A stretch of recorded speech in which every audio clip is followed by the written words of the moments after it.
अस्सलामुअलैकुम नाज़रीन, JN news HD के साथ मैं हूं नाइला भट्टी। नजर डालते हैं आज की अहम खबरों पर। खपरू से ब्यूरो चीफ हसन हंगोरो की रिपोर्ट के मुताबिक खपरू सूद एक लानत है। सूद लेने वाला, देने वाला, सूद लेने और देने वाले के दरमियान किरदार अदा करने वाला गवाह सब जहन्नुमी हैं। मेज़ान बैंक की जानिब से मुनक़िदा तकरीब से मुफ्ती यूनुस का खिताब। मेज़ान बैंक की जानिब से मेज़ान बैंक के सिल्वर जुबली के मौके पर मेज़ान बैंक खपरू ब्रांच की तरफ से मिठाई गार्डन में एक तकरीब रखी गई। मेज़ान बैंक खपरू के मैनेजर फैसल कायम खानी और स्टाफ ने मेहमानों का इस्तकबाल किया।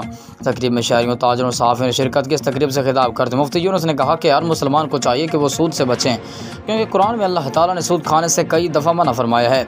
जो सूद लेता है, देता है, वो पक्का जहन्नुमी ही है। एक जगह फरमाया कि सूद लेने वाला, देने वाला, सूद लेने और देने वाले के दरमियान किरदार अदा करने वाला गवाह सब जहन्नुमी है।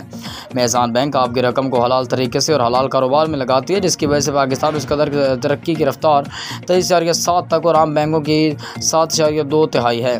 पाकिस्तान में गैर सूदी बैंक का गिराव तेज़ी से ऊपर जा रहा है, जिससे साबित हो रहा है कि इस्लामी बैंकों में सरमायाकारी बढ़ रही है। आखिर में मेज़ान बैंक में पुरखास के मैनेजर ने ताजर और मुअज़्ज़िज़ शहरियों के सवालात के भी जवाब दिए।